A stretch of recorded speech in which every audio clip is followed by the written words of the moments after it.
Oh,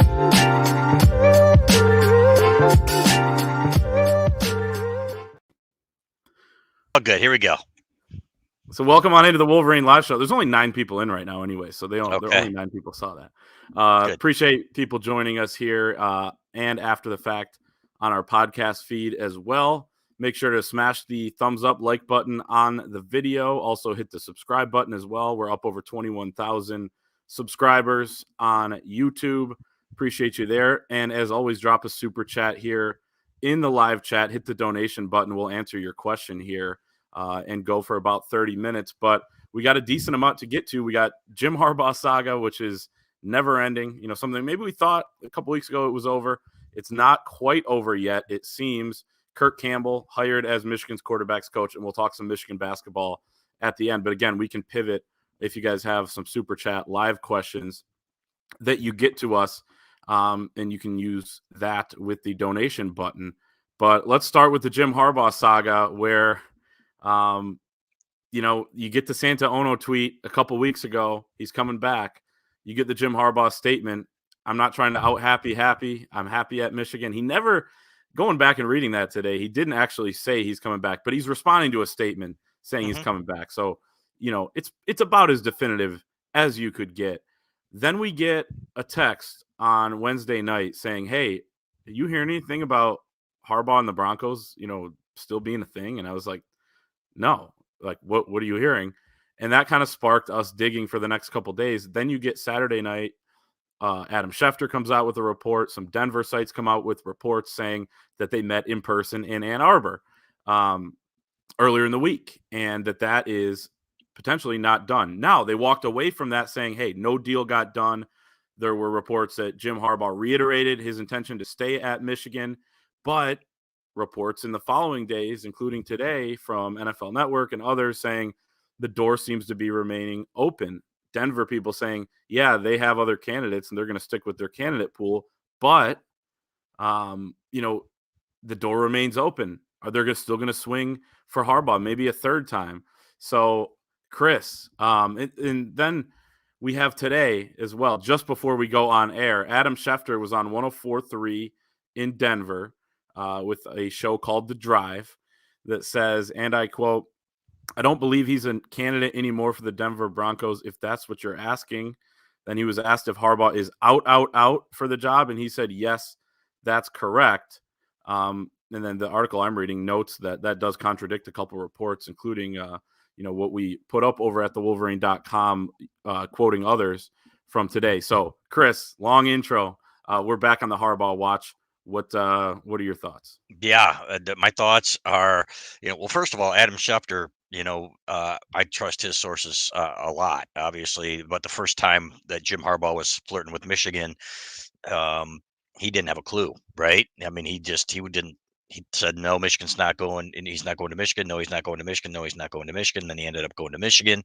So, you know what? And I don't blame him. You know what? You're only as good as what people tell you. And if somebody's telling you that, and I trust that people close to Jim Harbaugh are probably saying, yeah, that's probably not going to happen. Or maybe Jim Harbaugh himself, you know what, then you report it. So I don't think Jim Harbaugh's leaving. At the same time, you keep hearing all these things, about all the Denver people saying they're going to make a splash. They're not going to expand their pool, that it's going to be just the same candidates they have. And if that's the case, several have already been ruled out. Then it's either Sean Payton or Jim Harbaugh, right? So now maybe they're just grandstanding and saying we're going to get somebody big, and these are so be prepared, and here it comes, and so on and so forth. But we've gotten detailed things about, how Greg Penner, the CEO, came to town and what he had in mind, and that he thought he was signing a deal, and so on and so forth. And then Tom Pelissero today from the NFL Network says conversations have been ongoing for the past couple of weeks, which was his quote. Maybe that meant leading up to that meeting. I don't know.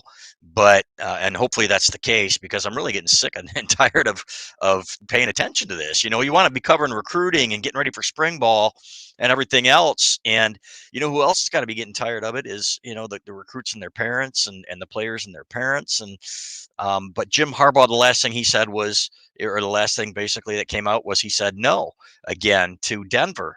But everybody's going to ask, why did he meet with the team, so on and so forth. It's like, whatever. You know what? And we're going to say it again. These are not our reports. These are the reports from people out of Denver and things that we've gathered, and people close to it in the NFL saying there's smoke and so on and so forth. So, you know what? You can get mad at us if you want to want us, you know what? It wouldn't be the strangest thing in the world, right? That Jim Harbaugh's ever done if he ended up back in the NFL. That's all there is to it. So we're going to tell you what people are saying, and you know what? Take it for what it's worth. So, but a lot of people in Denver are saying one thing, and I think Adam Schefter said what he said. I believe he's out. So, yeah. Yeah, he said, "I don't believe he's a candidate anymore," and then he was pressed on it and said, "Yes, that's correct. Mhm. He's out." Right. Well, he didn't say he's Right. out, but they asked him that. Right. Yep. So I guess we'll see. Hopefully they Yeah, shot, like I said on our website. Hopefully they sign Sean Payton, and we can just move on, or anybody else.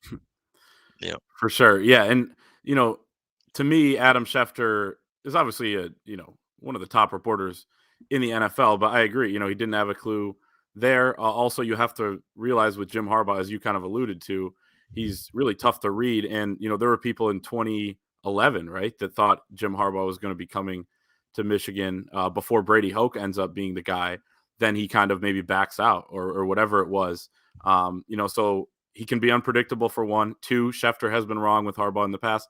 Three, though, you have to know Adam Schefter was a longtime insider for the Denver Post, covering the Broncos, an insider there, and has a direct line to Jim Harbaugh and all that. And I'm sure, I thought of this too. Him writing that article on Saturday night, you would think he at least reached out and tried to source it on Jim Harbaugh's side, just because Harbaugh's the guy that texted and called him right after the Vikings interview and said, a source tells me Jim Harbaugh's coming back. I think it was Jim Harbaugh. So the weird part though is it took 5 days, right, for him to get that. Wasn't the interview Monday, or was it? Yeah, and then it came out Yeah, Saturday that they met 5 days earlier or whatever. that is weird. Yeah. Yeah, So I mean, so it's not like somebody's giving somebody stuff in real time here, right? true. Some it finally got leaked and somebody ran with it, and I think it was even after you got a text saying, "Hey, have you heard something?" Everything. And I told you I got something from somebody the other day, just yesterday, as a matter of fact, detailing about how Jim Harbaugh saying no really screwed them out of Quinn, and it's crazy, because Penner thought he had his man.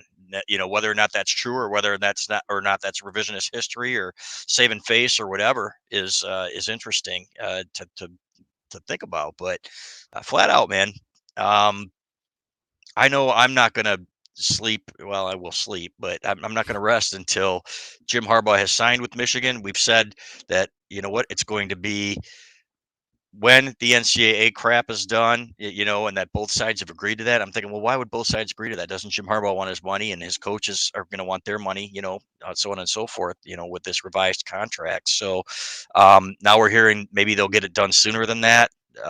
So who knows, man? But it's always something, isn't it, Clay?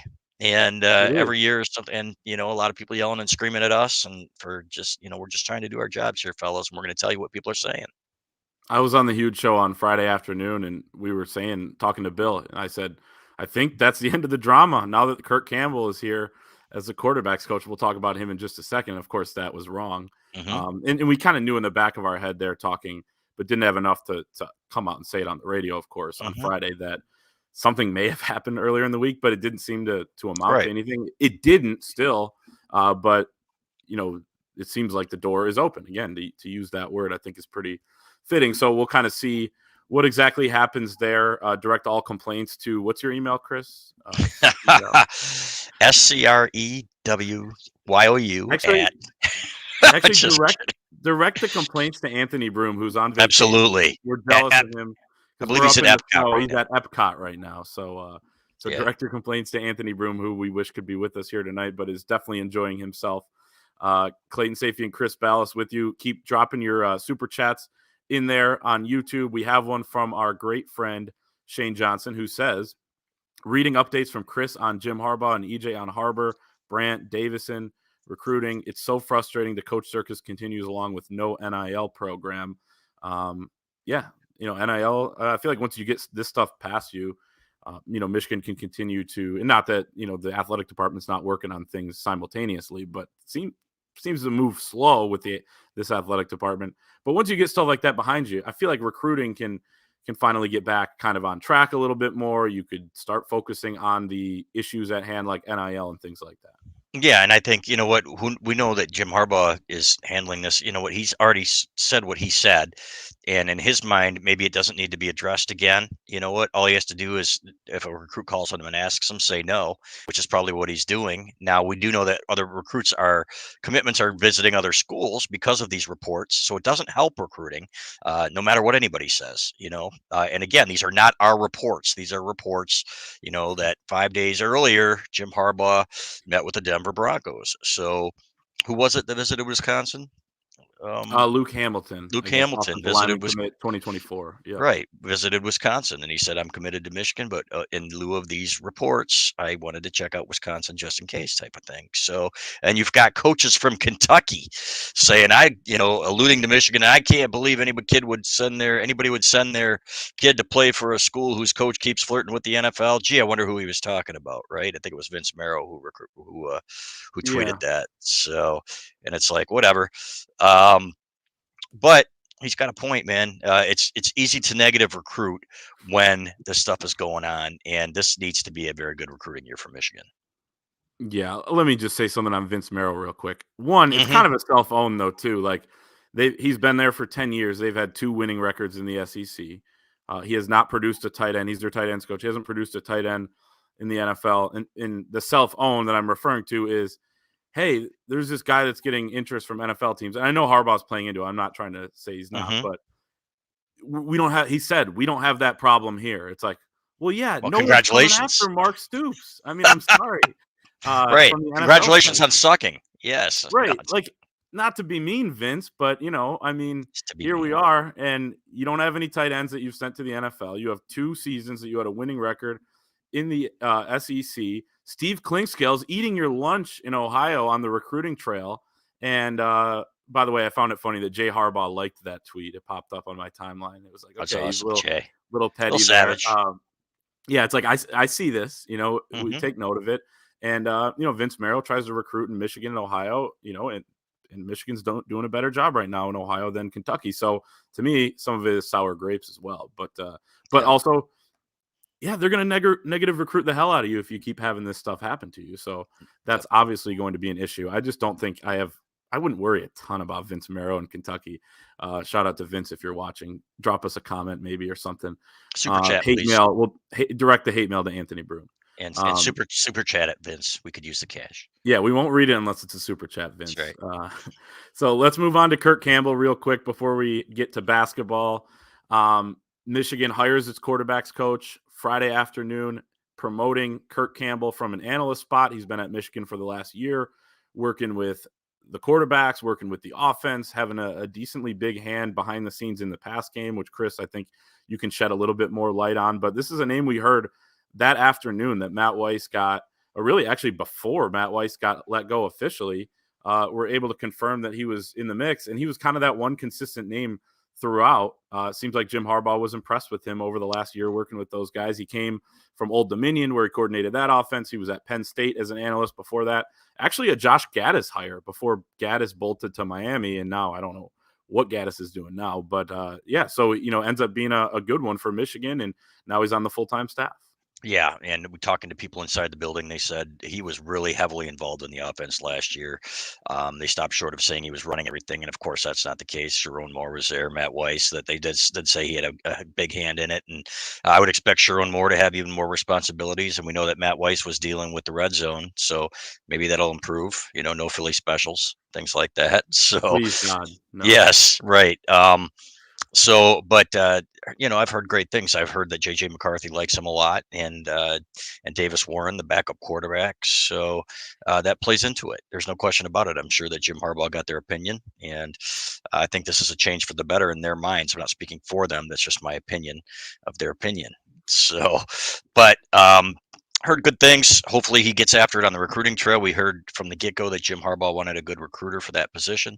So hopefully that will happen, and they start raking in some kids here. Again, this 2024 class needs to be big, but happy for him that he got his opportunity. His offense put up big numbers in the last 5 or 6 games at Old Dominion, I believe it was, and averaged 36 points a game, I think, over in that span. So interesting why they would let him go, but their loss appears to be Michigan's gain. Yeah, not much came out. Searching basically everything I could search about Old Dominion, his time there. Some success that season. I think they had a quarterback change in the middle, and that was kind of his guy. And then they go on to have that success, but couldn't figure out exactly why he was let go. But again, Michigan's gain in that respect, that he comes in as an analyst, has an impact, ends up proving himself enough to take over with Matt Weiss gone. I wanted to bring up Sharon Moore as well, because that's kind of the bigger news in a way. No offense to Kirk Campbell, but Sharon Moore is now, it's kind of, here's the keys. Mm-hmm. And there's going to be collaboration. Mike Hart is still your run game coordinator. Jim Harbaugh, assuming he's here, is going to be heavily involved in the offense as always. And Kirk Campbell, a guy who, if he was involved last year as an analyst, you sure, as heck better believe he's going to be involved here as well. Harbaugh always mentions Ron Bellamy, Grant Newsome, the whole staff when he talks about that collaborative process. But Sharon Moore, I mean, his rise just continues, man. I mean, he was a tight ends coach 2 years ago. Now he's been an offensive line coach, co-coordinator the last two, wins the Joe Moore Award both seasons. And it just feels like the more you throw on this guy's plate, the more he delivers. I do have some concerns, something I expressed a year ago at this time, that, hey, if you're going to be calling some plays, if you're going to be more in charge of this offense, you still want somebody, that's very much hands-on with that offensive line. And I think Sharon Moore did a good job of that last year. You didn't see really any hiccups in that respect. But now more responsibility. It's just something to maybe note or take note of, keep an eye on, how he's going to balance those two things, because you need to really be involved with those guys, but you need to also be worrying about in between drives, what am I going to call next drive? What are we starting out with? What's our third down call? What's our shot play? Those sorts of things. Any concern about that on your end? Not as much, for two Yeah. reasons. Number one, this is such a veteran line. These guys almost Yeah. teach themselves at this point. And that's no slight at Sharon Moore, who's obviously an elite coach, but it's like Doug Skeen, our analyst who played in the 1990s on some of the best lines ever, said, by the time you get to those fourth and fifth years, you're out there effing with people. You're just, you're having a lot of fun. You know what you're doing. Your coach has taught you everything you need to know. Now it's up to you too to take it to the next level and work on yourself. But and those guys kind of teach each other. And number two, I just think Sharon Moore, he's the kind of guy that can handle the added responsibility. Listening to Joel Klatt talk about him the other day and how impressed he was with him, Fox analyst, really, what opened my eyes. Not that I didn't already know Sharon Moore was a rising star in this profession, and he's going to be a head coach again someday. Maybe at Michigan someday. Who knows? That'd be fantastic. But he is. I think he's special. I really do. And it doesn't really worry me. I'll be honest. And they'll have some guys there in there to help him. Maybe Grant Newsome, when he's not working with tight ends, obviously played the position. So, yeah, bring him on. And maybe he works with tackles, for example, and Sharon works with interior line and centers or something like that. So we'll see. Or maybe they can sneak an analyst out there to work with them. Isn't that going to be legal? Well, so that rule is going to change. Mm-hmm. And we'll see what Michigan does. They have an open analyst spot now with Kirk Campbell out, but I feel like if you're a college program, you're like, well, let's bring in as many analysts as we can get. That Sure. you don't want to have too many guys, too many cooks in the kitchen or whatever. But if that rule does get changed here soon, which I believe it is set to, then analysts will be able to help out on field during practice. You're gonna, that's gonna go a long way, I think, as well. So Mm-hmm. that's a good point. Yep. So yeah, I'm not worried. I would say, to me, it's just something like that is in the back of my mind as a quote unquote concern, but it's not Mm-hmm. very high. If I had a meter Understood. on of 1 to 10, it's maybe a It's 2 fair or to bring up. 3. Yeah, for sure. And offensive lines, that position really. And we talked about it with Josh Gaddis coaching the wide receivers, how we would like to see someone come in and be a dedicated wide receivers coach. Now it's Ron Bellamy as that guy. But if offensive line, you got 5 guys out there at once.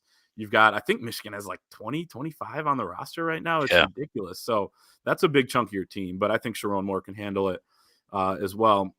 Keep getting the super chats in. We appreciate Shane Johnson for his earlier. We will take those as they come. Hit the donate button. Ask us a question.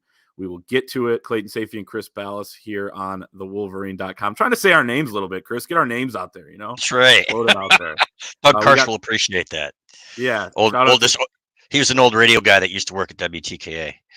In case you didn't know who he was. Yeah, that's all he's known for, right? Yes. Yeah. No. So yeah, Doug Karsh was like, "Hey, throw your names out there more so people know who we're listening to." And as our producer Hutch flashes on the screen again, direct all complaints to Anthony Broom, who's on vacation in Epcot right now. So Have fun, Anthony.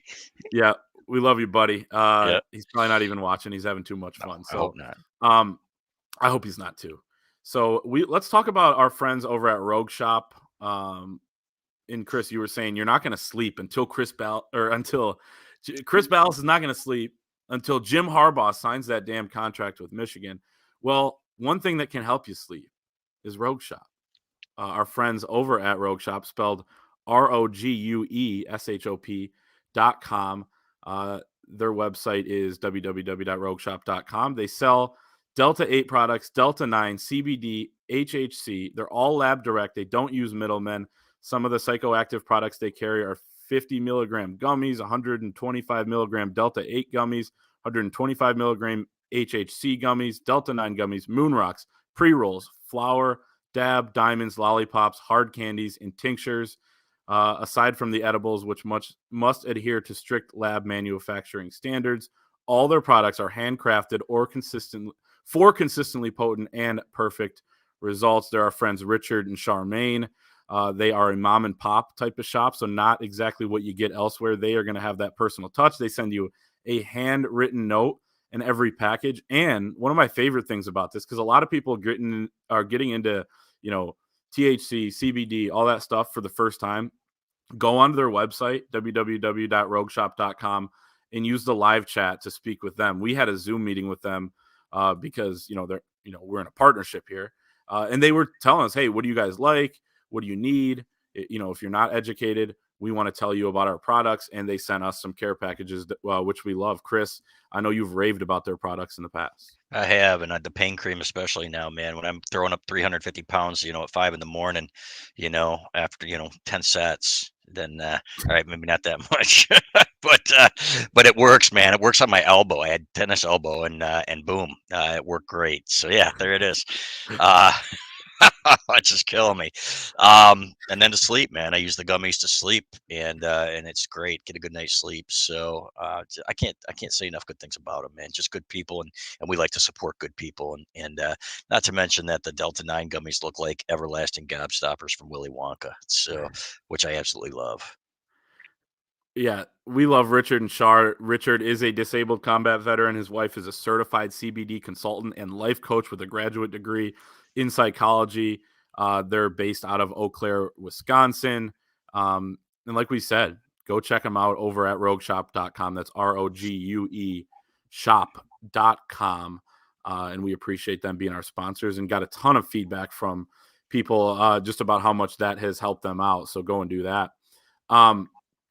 So let's talk about Michigan basketball, which is, something that at this time of the year you would think, hey, it's Michigan basketball. They should be pretty good.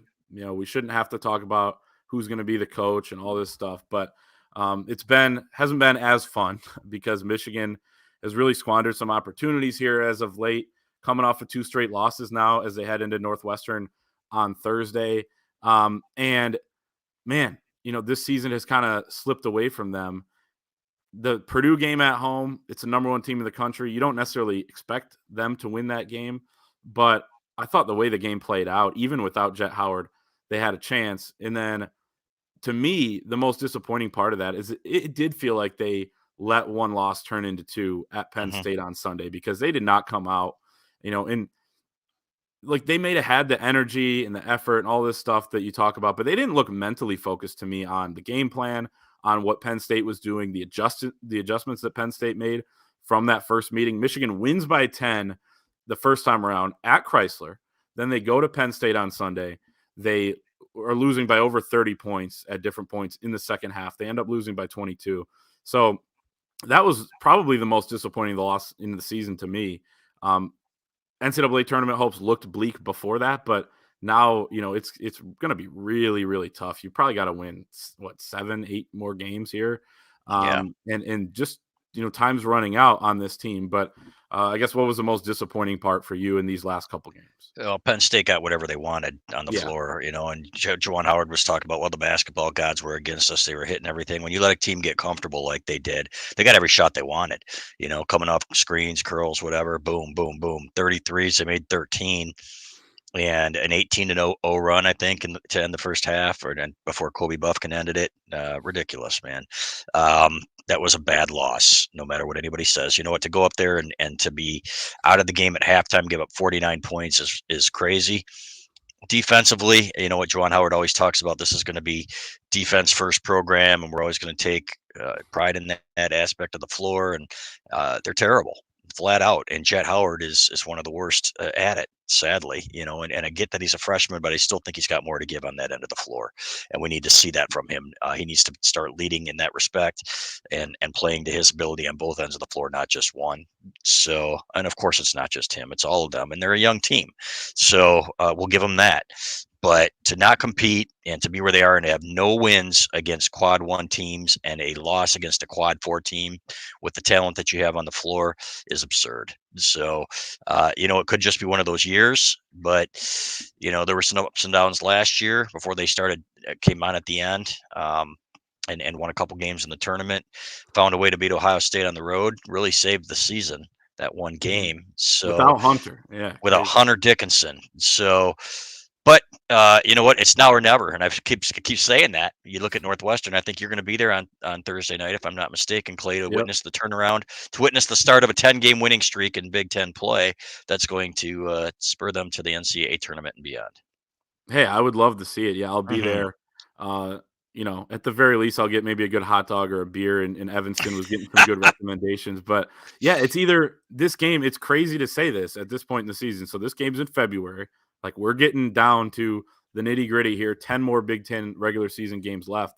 This game's in February, and Michigan is either going to win and stay above 500 or lose and be 500 on the season. And just not used to saying those words as Michigan fans. Last year was, kind of, they were just treading water the entire season and picked up just enough wins, including 3 out of 5 when Phil Martelli's your interim head coach or acting head coach or whatever you want to call it, while Juwan Howard was suspended.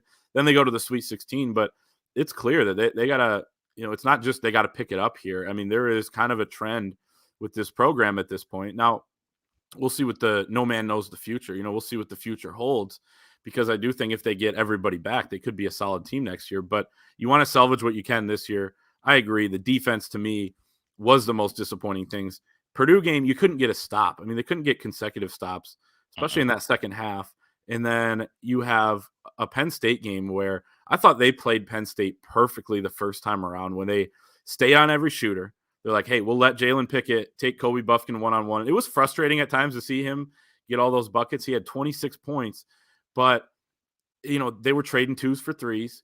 And, they said, hey, we'll give you that if we don't let these guys go off from 3. Penn State averages 11 made threes a game. And then in this game, it's just an absolute disaster. Penn State makes adjustments by you bringing more double teams and harassing Hunter Dickinson. Michigan can't make a shot on the other end. And then the defensive side, as we talked about, miscommunications, all sorts of things, trying to switch screens. One guy goes with the wrong guy, or 2 guys stay on one guy, and there's a slip to the basket wide open. They got to figure that stuff out. And Juwan Howard did say on his radio show after the game that he puts it all on him, that they were not prepared enough to give their best effort. So if that's the case, they got to come back and fight back in this Northwestern game. They've done a good job coming off losses at times this year and refocusing, but it feels like it's at the point right now where this season could slip away. And as these losses mount up, they could lose this team, and you don't want that to happen, because there are a lot of young guys on here that are going to be a big part of the future. Yeah, and they can be better next year, like you said. It's going to take a certain level of commitment that some guys aren't giving at this point, in my opinion, especially defensively. But will there be a staff shakeup at the end of the year? Let's see what happens here. I'm not gonna completely write them off, because there is some talent to do some things. We've seen them play some really good teams, really tough. But really, what do you got to win? 7 of 10, right, Clay, just to be in the conversation? And a lot of those, at least 2 or 3, have to be against really good competition. You've got to pull out a road game here against a good team or 2. And do they have it in them? I don't know that they do. So I'm looking at that schedule right now. and they could lose to anybody. Could they beat anybody? Maybe. Not the way they played against Penn State, though. So they need the kind of effort they showed against Maryland after they got embarrassed by Central Michigan from start to finish. And every single one of these games, that should be a prerequisite when you put on the Michigan uniform. I would imagine that what Juwan Howard is saying publicly doesn't jive with what he's saying privately to his team, that, hey, we have to have more pride than that. Yeah, definitely. And I look at the schedule too. So I agree. If you win 7 more, then what, you're at 12-8, and then I think you got to win one at least in Chicago in the Big Ten tournament, because then that'd put you at 19 wins. So yeah, I mean, it's like they have to turn into a really good team right now, and that's going to be hard to ask. But it does start with just picking up the first win. I think Northwestern is a winnable game, although they're very good at home too. You see them really control games at home. Then you have 3 straight home games as you're looking at the schedule there for the people on YouTube. You have Ohio State, Nebraska, and Indiana.